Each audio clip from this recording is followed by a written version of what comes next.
I close the door, I think.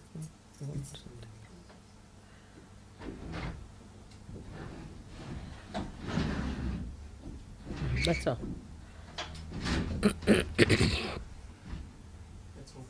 Yeah.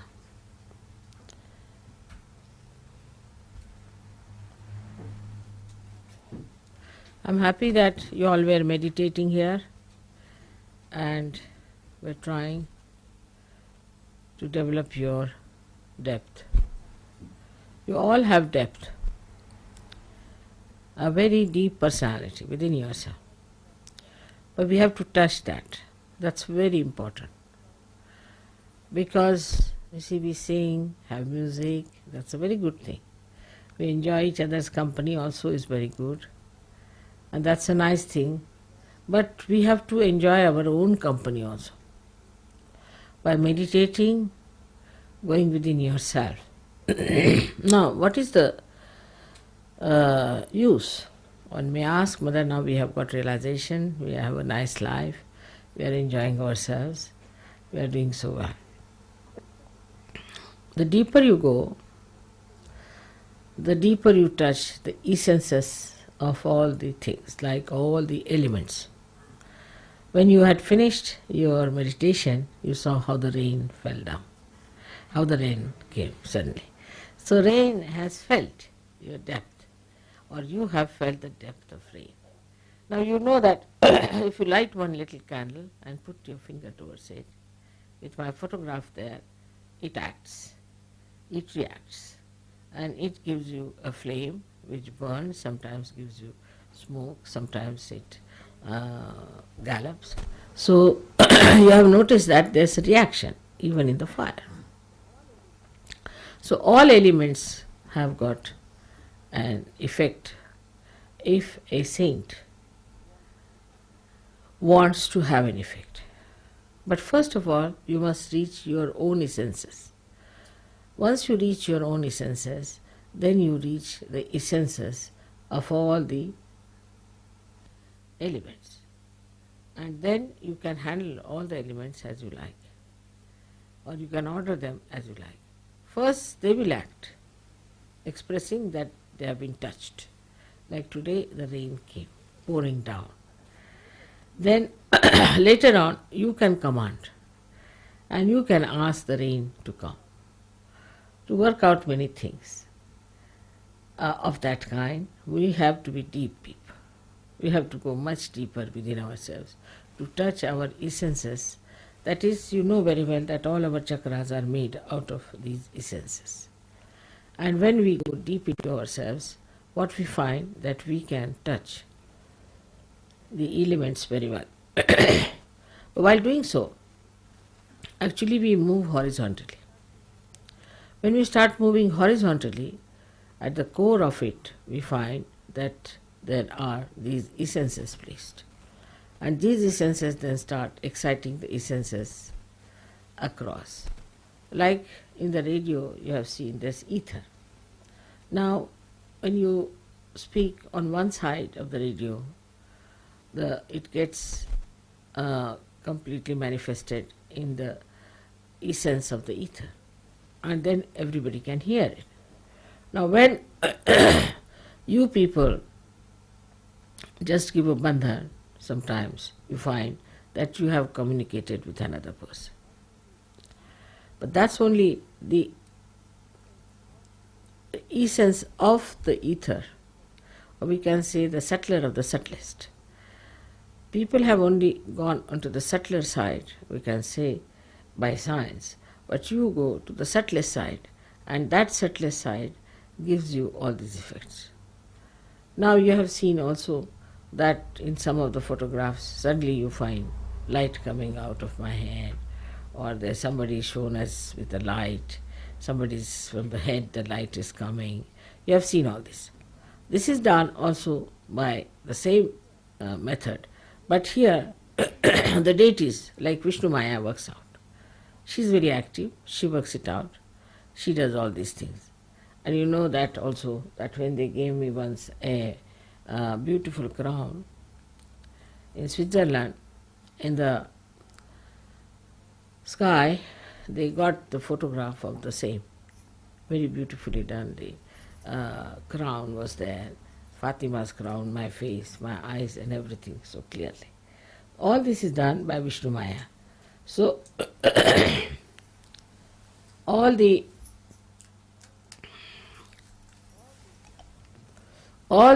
essences are working out for you, as well as all the deities are working out for you. They are very anxious that these things should be done, and you are the channels for them to work it out. Now, for example, as I told you the other day, if you don't keep yourself all right, a simple thing I told you to put in the nose some ghee. It's a very simple thing, but that helps me a lot, because that helps my Vishuddhi. But if you don't do it, I suck in any case. Whatever problems you have, I suck in. I suck in the problem of Sahajogis, also the problem of the city where I am, also the problem of the country where I am, maybe of the whole universe. But my horizontal movement is quite large and is very subtle, and I do it quietly. But you must also understand that you can do a lot by your horizontal movement. By horizontal movement, what happens? That you start meditating on a particular subject, which is a very bothersome subject and which is for the destructive of humanity. Anything, you just put your attention to it and meditate. If you are that deep, that means if your caliber has improved to that extent, you will immediately put an effect on that. Immediately you will see there will be a change. There will be something happening in that direction. This is your power, which you have to actually develop. So we have to meditate, and by meditation we develop that strength within us. So automatically we start solving the problem. Like our antennae grow up to that point. The way we are strong inside, they grow outside to help so many things which are to be helped. Now you see that people are realizing that the world is in a great mess, and there are lots of problems that have come through materialism, through wrong thinking, through emotional thinking, through stupidity, we can say. We have no time for all this. What we have to do is to develop ourselves deeper and deeper and deeper, so that on horizontal plane also we are effective. Sahaja Yoga, first of all, is for personal improvement, is for the inner improvement as far as the personal side is concerned. Means your intelligence must improve, your temperament must improve, your heart must clear out, your feelings must be all right, then you should, your health should be all right, then your relationship with others should be all right, your ego should go away, your superego should go away. All these things are there. But this only helps a personality, just a personality that is very limited, that is yourself. But now this personality can become an instrument if you can develop that depth within yourself. But normally what happens, people are very much still worried about themselves, say about their wives, about their children, about their husbands or their household or this and that. These are not important things, because we have to be those instruments which are what you call them like pilotless bombs. We have to develop that depth within us. That depth is possible, and you can really cure many problems of your country if you could just meditate on that. Now for today, I had actually sucked in most of the problems which I felt were there in Canberra, and later on in that conference, and later on here. All these problems came into my understanding, I would say, and I was trying to work on them. My working style is different because I have very sharp and very effective instruments.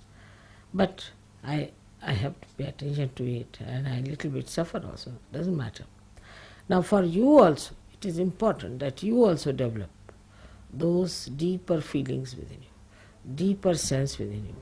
But mostly people are very superficial type.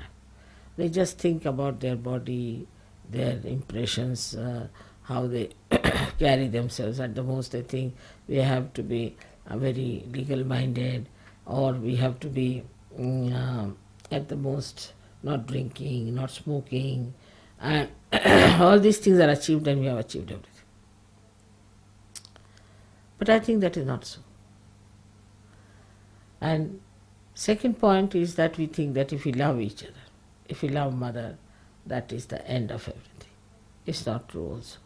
Because your love for me is there, no doubt, and it should be intense, it should be deeper. But the deeper you go into that love, then you will be surprised how you receive a special quality of correcting the things that are wrong around you. Gradually that quality improves. For example, a Sahaja Yogi goes to anybody's house, that house must become auspicious. But such a Sahaja Yogi must have a good heart. If the heart is not good, in the heart there is still anger, passion, lust, greed, then such a heart won't affect. But a person who has purified himself, if he goes into any family, any household, any society, the whole change will take place. The circumstances will change. Things that do not work out will start working out immediately.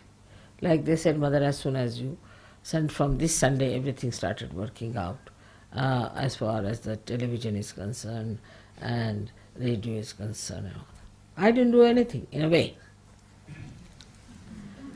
But that should happen with you also. Wherever a saint goes, things are changing. But you have to be a saint. And a saintly person has a very deep understanding of another person. And this is what it is lacking. We don't have that deep understanding for each other. Then even if you have for some of your own friends, or maybe in the same ashram that you are staying and all that, but it should deepen much more. It should go further and further. Now even if you think of me, it works out. It's the other way around also. But first of all, the meditative process should be increased. We all must meditate. That is very important. Meditate sincerely. Not just because we have to meditate, but because we have to be deep, we have to grow within, to express our great powers of divine love, to correct so many things, which you can do very easily. I know you all can do it.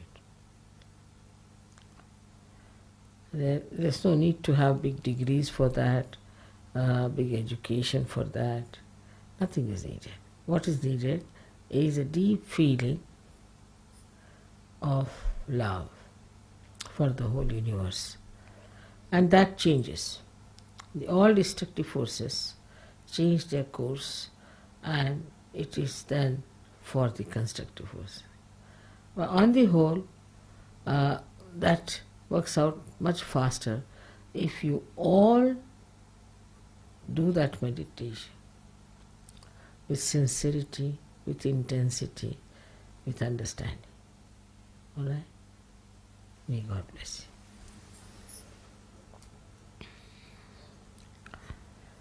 you. It is much more than our music, much more than my lectures or anything. That we have to do. And now the course has to change. I am sure you people will take to the new course. May God bless you for that.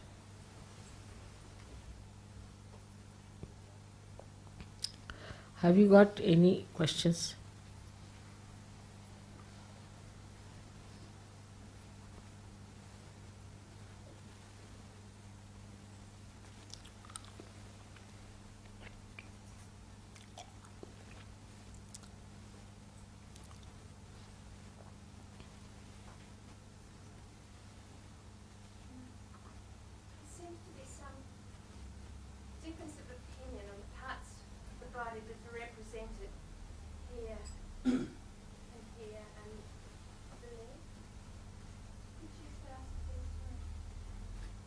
I see.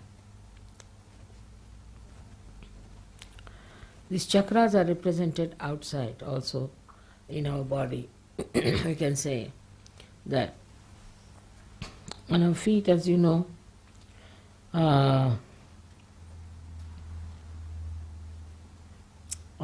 you know the Nabi. Nabi is the thumb. You'll be seated, I'll tell you, you'll know. Nabi is the thumb, left and right Nabi. Then second finger from the thumb is the Vishuddhi. The third finger is the Swadhisthana. The fourth finger is the Agya. And the fifth finger is the heart. Now this is our basis. Then in the hands they change.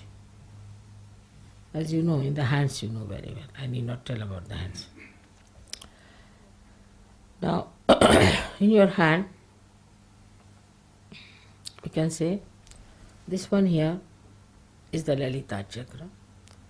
Also is the part of the Vishuddhi chakra. It works out the Vishuddhi chakra, Lalita chakra. And then this is the Nabhi,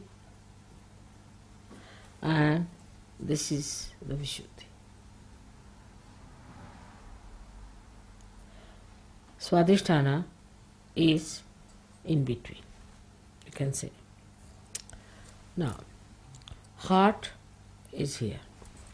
So, anytime you have this finger paining too much, then you must know there's some trouble with the heart. But heart is not in all these things. But sometimes it could be felt here.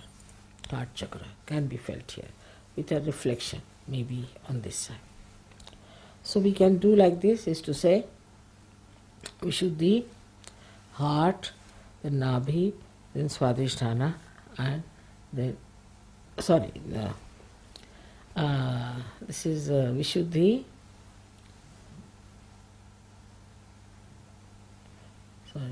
this is Swadhisthana, this is heart, and this is Nabhi, and this one is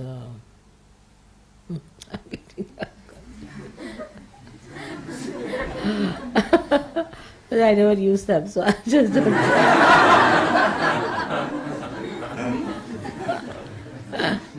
Heart, this is Vishuddhi. Alright? But you can feel it, sometimes even heart here. Because if Swadhisthana is very active, your heart goes off. So you can feel it here. It's a very important thing that we should have that discrimination. Because if I tell you something, maybe you are not at that level of discretion and you may get confused. So this is the Vishuddhi. Now, there is pain here, that means there is problem with your Vishuddhi. Now, sometimes you have a problem, say, on your Vishuddhi. Now you can pull this finger, just to pull the finger nicely, and you'll be surprised the vibrations coming out of left Vishuddhi. anyone, you have any problem, you can put them. And that is how all the chakras are placed in the body.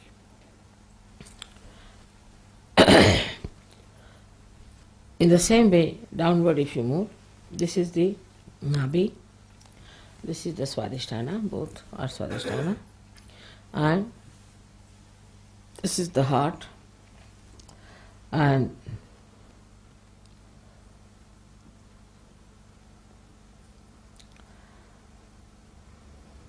this is the Vishuddhi at the ankle point.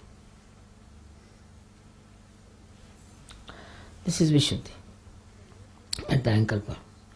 So the main thing to remember are the Vishuddhis, because Vishuddhi, Nabhi and Swadhisthana. These three are important because they go off immediately as soon as, supposing there's a Nabhi patient sitting with you, you'll immediately have a problem on your Nabhi. But these sometimes manifest, not all the time. So they can be confusing. But Swadhisthana especially, like when I got down in Canberra, I just couldn't walk. Both the Swadhisthhanas went like that, you see. I didn't know how to move. It was terrible because both the Swadhisthhanas were caught up for a while, but they were. So it is indicative of those things.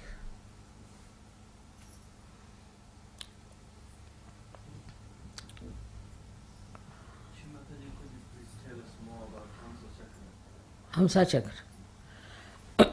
Hamsa Chakra is placed here where some of the nerves which are coming from Ida and Pingala cross over and is a part of Vishuddhi Chakra. Plus the connection with Vishuddhi and Agya, as you must have read in the Devi Mahatmya, that Sri Krishna is the father of Christ. So the connection between the two is maintained here. And this is very important, Hamsa Chakra is, that if your Hamsa Chakra is not all right, your discretion is very poor. This chakra get easily dried out. Like if you eat very dried food, you see, say, sometimes you also offer me some dry fruit, and I have to tell you that not to give too dry fruit. You must eat it with some sauce or some liquid thing, because if you eat very dry food, also this becomes very dry. And it's very important, because if this portion becomes dry, you can put some oil or ghee into it to make it alright. But from here starts the drying of the peritoneum, is the lining. If the peritoneum gets dried up, the whole body gets dried up. Could be anywhere in the lung if it is dried up. It can cause you lung cancer. Even peritoneum can be in a cancer state. So one has to be very careful not to take something very dry, all the time dry food and dry things. Moreover, not to put anything to make this lubricant. Some sort of a lubricant should be there, so there is no problem on this chakra. Because first of all, it loses your discretion. You don't understand things. You don't know what to do. You mean it. You mean good, but you don't do. When you achieve something, it's something not so good. The reason is your discretion is poor. For that, this must not be made dry.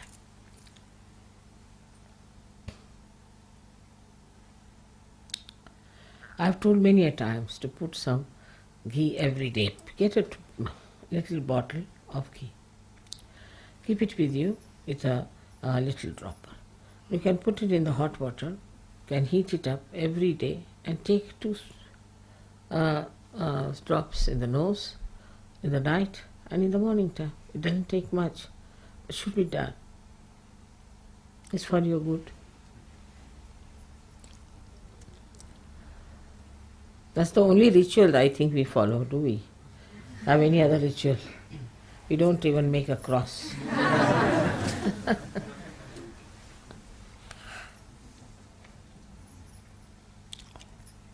Anything else? Srimataji, Shrimata, last 2 years ago when you were here at Burwood, you were saying how we've gone beyond Nirvichara and we're into Servikalpa and we're reaching Nirvikalpa. Could you please tell us a little bit about Servikalpa, please?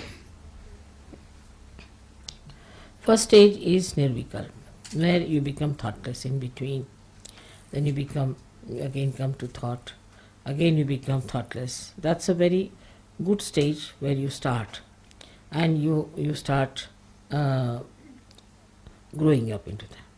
Now, Savikalpa can be before or after this stage.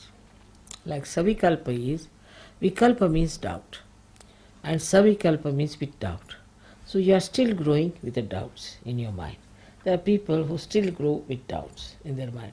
For example, you see somebody feels hurt in Sahaja Yoga. Somebody is hurt.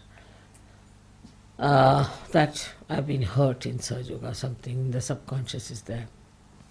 Then he still has that feeling within himself, I'm hurt, but still I must do Sahaja Yoga, it is good. Mentally he accepts and goes on with it.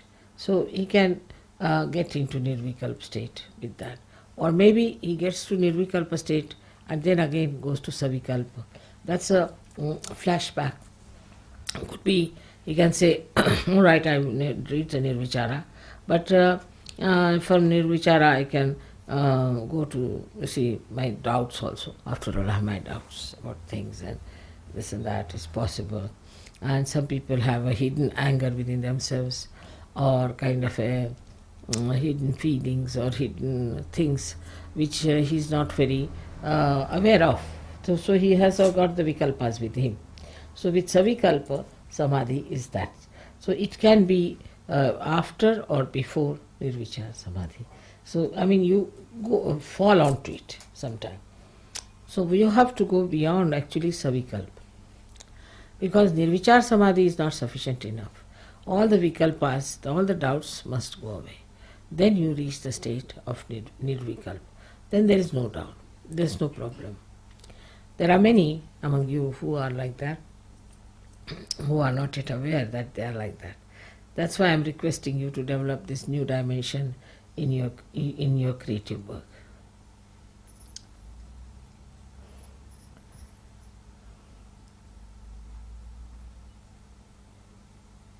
Srimataji, how can we sustain a deep meditation in our day when we do our daily activities, our jobs and our things like that? When we reach a height in meditation, how can we sustain that during our whole day and not just say at the time of meditation? How can we say? How can we sustain that meditation throughout the day? Sustain the meditation that we've had in the morning? Yeah. You see, you are in meditation in a way. You are half in meditation, halfway not. Now, if you try to develop a state of witness, then you are in meditation. Just a state of witness. Whatever you say, just watch it. Just watching is the best way. And then you will be surprised that you will find that you are in another world. These people are in another world. You are seeing them from another world. Then you will have compassion for them. You will have pity for them. You may also not like them. It's all these feelings will come up to you. But you will be a person who will separate it from them.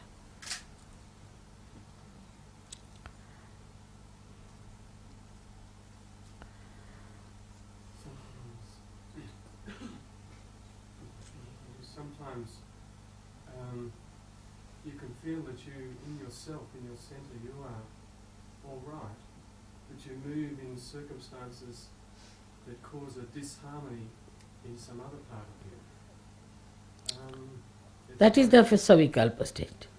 That is, you move, you see, though you are in that state of Nirvichara, still you move to Savikalpa state, where you again get Vikalpa. But you are after all a realized soul, you see. So they have made three clear-cut things, that you can have Savikalpa Samadhi, you can have Nirvichara Samadhi, and you can have pure Nirvikalpa Samadhi.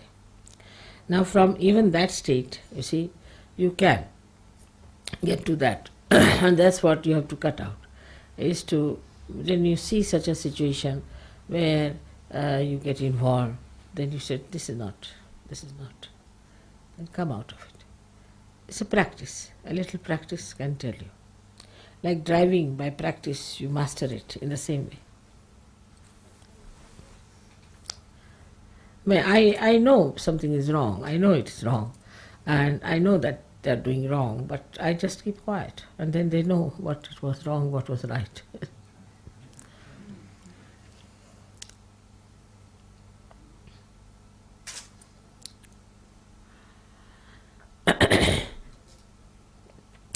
It's better to make others learn by mistakes than to tell them. No one likes to be told. Then they learn themselves by mistakes. Yes, I've done this mistake, that mistakes, I've ruined my life, now come along. But if you tell them, they can be very reluctant or could be vindictive also.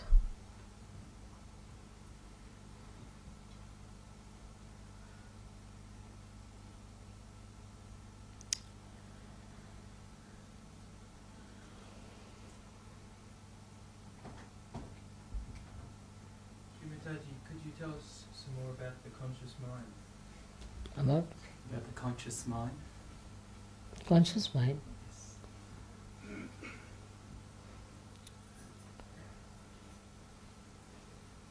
What do you want to know about conscious? You see, conscious mind is the mind where you are awake and see things. But there is also unconscious mind behind it. And there is a subconscious mind and there is supraconscious mind. And beyond the supraconscious, there is also collective supraconscious. And beyond the subconscious, there is collective subconscious. There is unconscious mind. The unconscious mind is, in a way, we can say, is the Kundalini. Now, when she enters into your conscious mind, you become enlightened. The conscious mind is the mind that is aware of the surroundings, aware of everyone being there, aware of all the things. But an enlightened conscious mind, which is of a high level, is much more conscious of things than you are. For example, I am quite conscious of people who are catching on the heart. I am quite conscious of the people who are not yet there. I am quite conscious of the people who are perfectly there. I am quite conscious of the people who are nowhere near. But it's all right for me because I, with my conscious mind, can raise them up. So it's a different situation with me. But with other people, could be that your conscious mind is all the time, depending on your level of advancement, maybe worried about small things like I have to go home now and it's getting late and will I get a bus or not? Could be like that. Then there could be another conscious mind which is thinking about how far I can meditate, how far I can go with it, all kinds of things. But there could be a conscious mind which is enlightened, if it is enlightened. It's just getting all the essence of what I'm saying and developing and nourishing itself.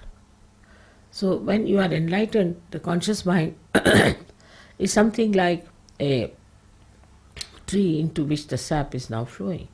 It may be that it is just like a leaf, or it may be it is like a flower, or maybe it is like a fruit. So it changes its forms once he gets realization. If a person gets realization, then the conscious mind goes on getting more and more light.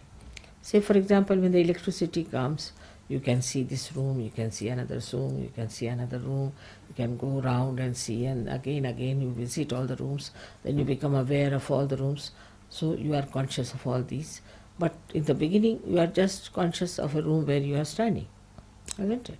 So the conscious mind's definition cannot be given after realization. A person like me, say for example, has a conscious mind, that might envelop the whole world. Or a conscious mind of a person who is realized soul is still not anywhere, just started, then is only conscious as to where is right, where is left, where is this. So before the realization, the conscious mind sees things around. Out of that also there are categories. Some people see, say for artist can see something, and a scientist can see something, another poet will see something. So it depends on the conscious mind how it is, has got the trend. But still it won't see something that is subtle behind it. And that only is possible after you get your realization. Alright? Mother, sometimes the ego masquerades as guru. How can we tell when that's going on in us?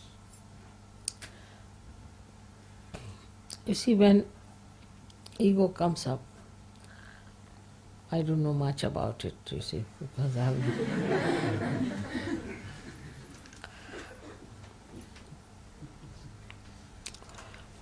We can say when ego comes up, then a person becomes arbitrary. First thing is he becomes arbitrary. He'd start deciding, I'll have this, I'll have that, I like this. You see, this is the one thing. Secondly, it takes out itself from the collective. It becomes very arbitrary. Collective removes itself from. But the spirit is the other way around.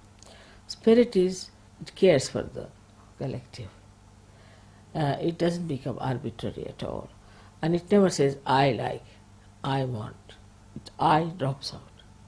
See, you can easily see, very easily with your discrimination, that egoistical person is not even liked by the person who has ego. If he sees himself in the mirror, he says, oh God, what's this wretched nonsense, what a temperament it is. It will not like itself. There was a lady who was a very hot-tempered woman. And once she came to my puja and I said, now what is this heater you have brought before me? In India, in the hot season, one heater put before you. I said, oh God, please remove her, she's like a heater. Nobody understood it, you see. But I said, please remove her. So then I asked her, you get down, mother can't bear you. Then she was very angry. What is this? What's wrong with me? What have I done? After some time, you see, people said that we have nothing. Then nobody would talk to her. She was left alone. And then she was also very unhappy about it because she was left alone. She thought, what's this? Is insulting. Why should they leave me? Then after some time, she realized that there must be something wrong with me. I must find out. There's something nonsensical about it, something filthy on me. I should throw it away. Then she started working it out and seeing herself and all that. And she became a very, very sweet person. But she dare not face me. I was quite afraid. So her daughter came to see me one day. I said, how is your mother? She said, mother, she's all right. You ask her to come and see me. So she said, I never felt such joy as I felt that day when you called me. I said, I knew you have improved so much. She came, I had taken a watch for her. She said, mother, you brought a watch for you? I said, yes, I brought a watch for you. She said, thank God, that filth is gone. Thank God. Fed up of it. That's how when you develop, then that sweetness, the beauty, everything comes up. But you see, the ego is, if you play upon your ego, it adheres to you. You get identified with it. And you cannot get rid of it. But I have seen one case which is such a beautiful case. And I was sitting in my room and I could feel with the child when she came in. And I asked her, where is your mother? She was herself surprised. When she told her mother, she said, I've never had such a joy. Such a joy I had that, oh, mother has recognized me. I said, I always recognized you. So this is what it is.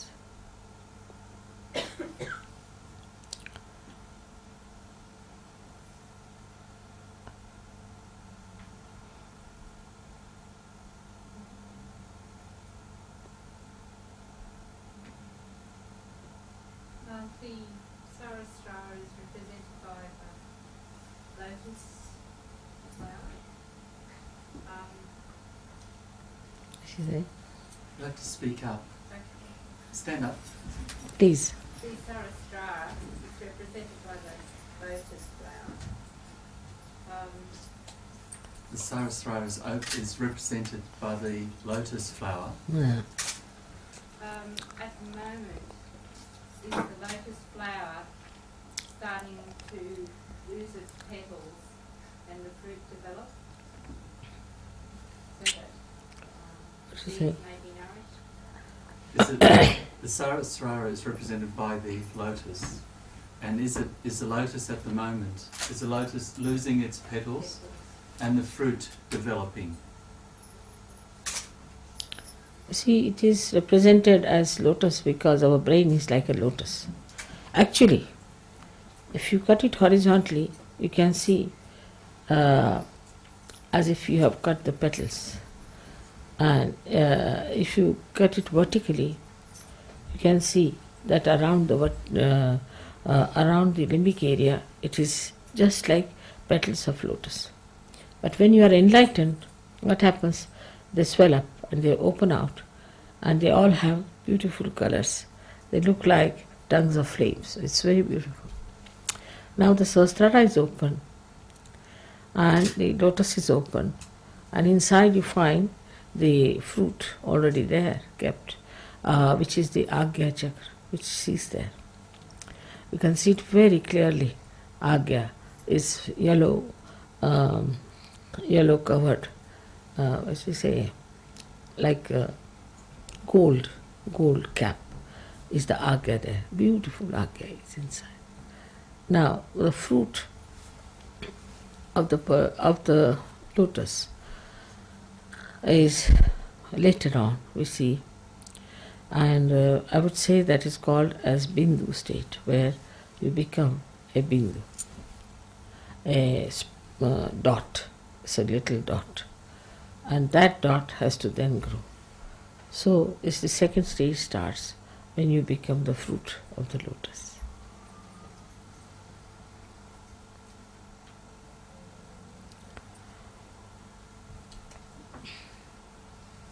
Srinavar, could you say something about those higher chakras, about the Sahasrara? What chakra?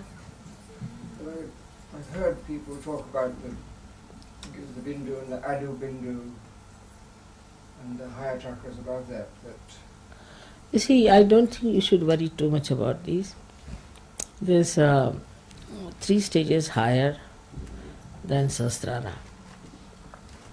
I would suggest just now, let us concentrate on Sahasrara is a better idea. But Bindu, Ardha Bindu and Valaya are the 3 stages in which one has to pass through later on. And you would pass gradually when you develop yourself horizontally. That's what we have started now. So let us keep to this idea that we have to develop ourselves horizontally. We should see how we affect the other person, how we influence the another person.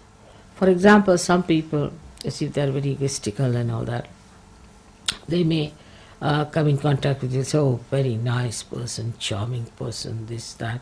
But actually that person is just very physically maybe attractive, or maybe a little brilliant type of person, but doesn't have anything much in it.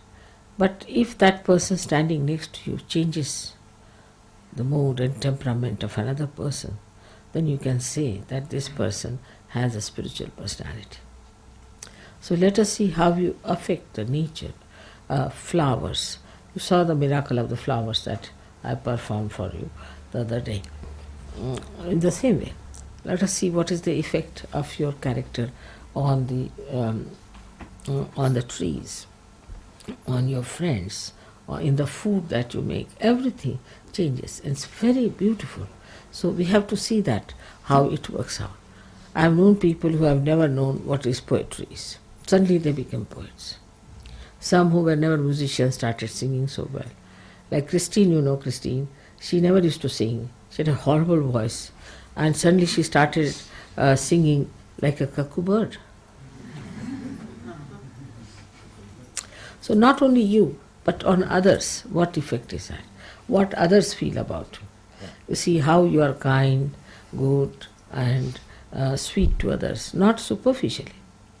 But your behavior should change another person, transform another person. Your presence should bring auspiciousness.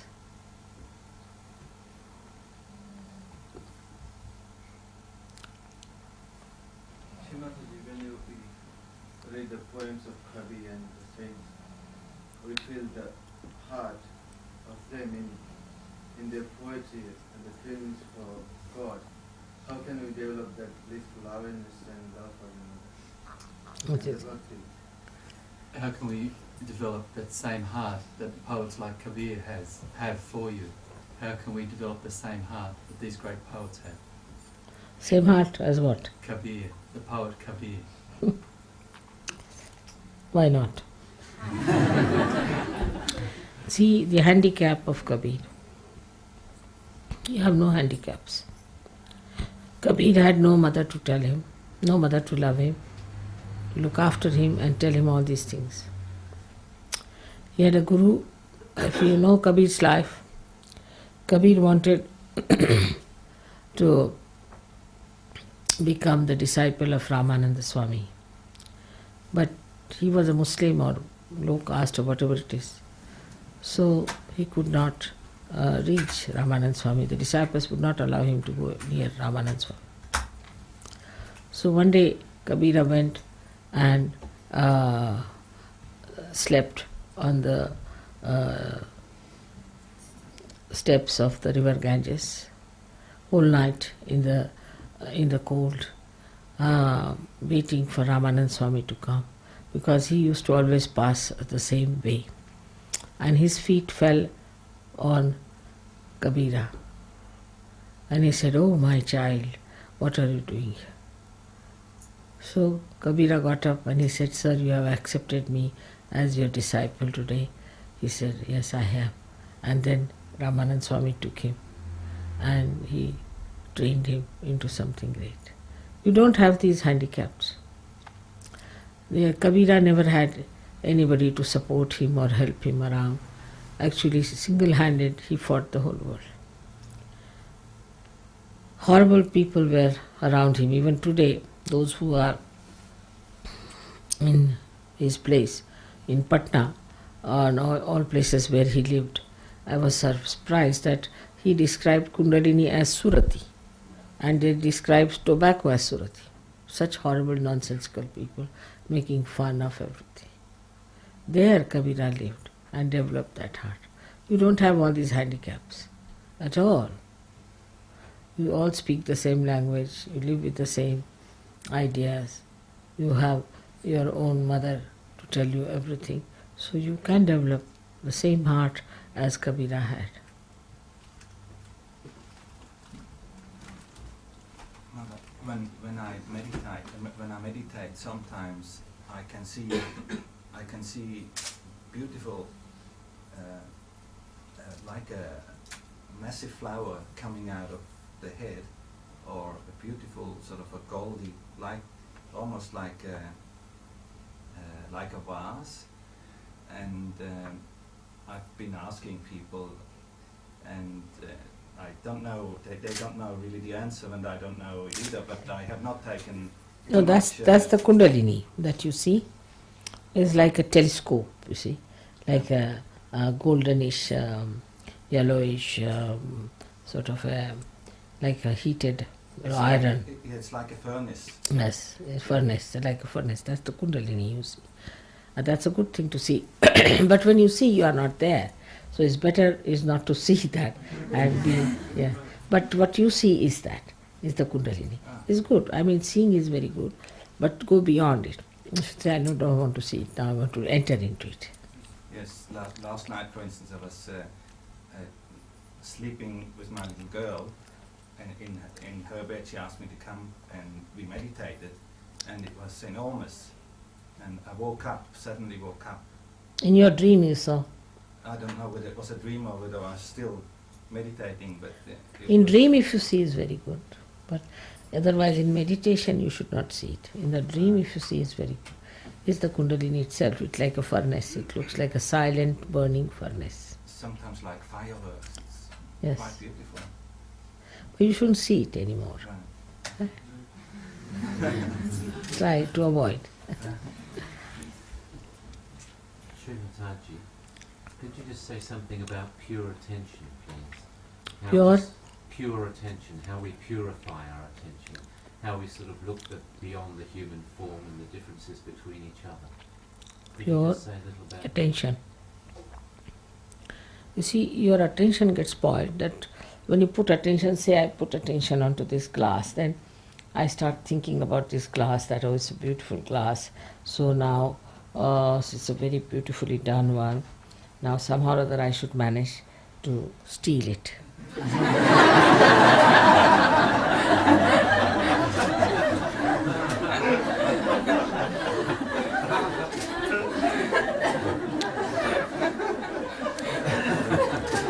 Then attention moves further. How can I manage to steal this? What should I do? What is the best way of stealing it?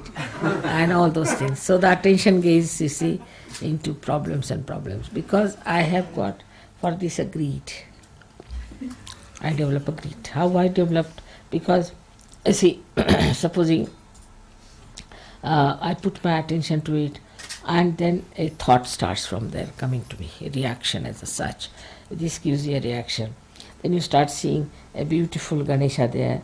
Then you say, oh, I have never seen one like this, like that. The thought starts, you see, coming from all this. And that thought comes into my mind and gives me ideas that I should do something like that to steal the glass, all right? Now, the pure attention would be that I just watch this without thinking.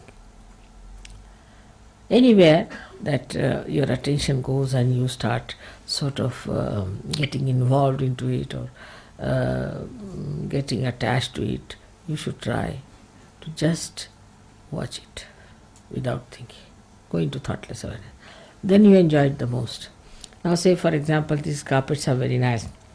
One thing would be if they belong to me, I would be worried how to insure them, or these people are sitting, that will be spoiled, this, that, all these thoughts will come into mind.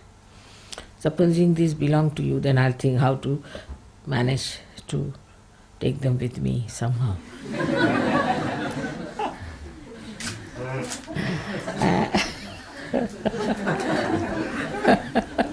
And how to suggest in a very clever way something that I can manage to take them away. Now, that is quite human and one can do that way. But beyond that, all cleverness and cunning, best is to appreciate. How? By just looking at it without any thought. Artist has created it. He has put all his joy into it. I am just enjoying the joy, just looking at it. So, when you start enjoying the joy, your attention will become pure, very pure. Because the enjoyment of it makes you a very sort of dedicated person about it. Because you feel that what is in this world after all is to enjoy. Then if I have to enjoy everything, then why should I worry about getting it to myself or stealing it or doing all these tricks? Better is to enjoy. So the reward of it is so great that attention starts purifying itself. We tend to sort of react to things before we even know that we've reacted. It seems to be such a fast process that we look and we react in a second. It's just yes, like that, in the beginning it is, yeah. because we are coming from that, you see, style to the other style. But once you settle in this style, then you will just react in this manner, that you will just watch. But it otherwise also works out. I'll tell you a story. They had given me about 16 beautiful crowns. Of course, I couldn't wear them for this Krishna Puja in Switzerland. And all the English were bringing them, smuggling them into England. And all these boxes were kept. So when they reached the custom post asked them, what are all these? They said, all right, you can have a look. So they passed on one to them. So the first fellow looked at it, and he passed to another one. Then another one given. Like that, 4 were passed on to them. They were all looking at it. And then they said, now what do you say? Nothing. They closed it and gave it to them. Then they looked back, these boys, what has happened to them, where they were just moving like this. And so many cars passed, but these people never looked at any cars. They were just so they had a bliss casualty.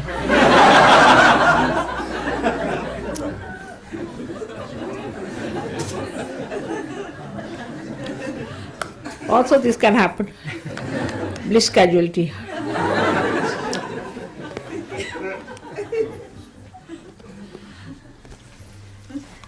So better to see things which can cause bliss casualty. And once you get into that habit, then you don't take to other useless things. Then you like to see only things which can give you bliss. Your attention changes. Mother, please, what is the Omkara? I've heard the word. Omkara is the first sound. When the Shakti departed from Sadashiva, from the God Almighty, his power, his desire departed, it made the first sound. That's the first child, we say, of God. That's Omkara. Ma is the thing. And these are the 3 powers which are represented as Mahakali, Mahalakshmi, Mahasaraswati. And also all these are combined together to form Sri Ganesh.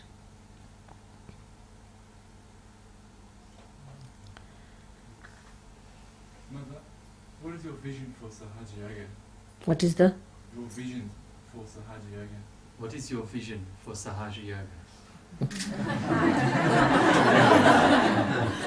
This is the one started already.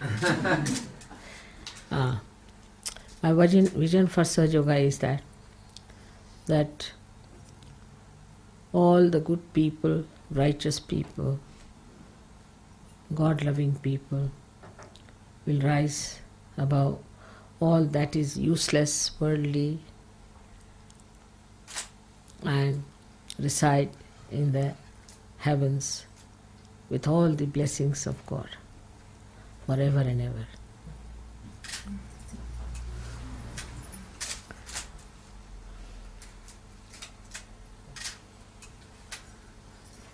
Alright?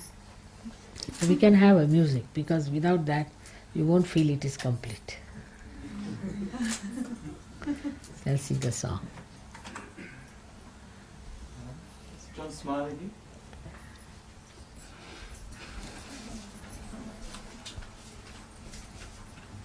here? Did you hear the tape from Pune children? Wasn't it fine? Very good, isn't it? Yeah. You have to make copies of that and send it over. It's very good music and very good songs. O Queen of Sahasra, O Queen of Sahasra. Very sweet. Shakti of Lord Brahma. Yeah. So such small girls they are. You see, all of them. They have made, composed, everything done, and sang so clearly. It's really remarkable. Nobody has taught them anything.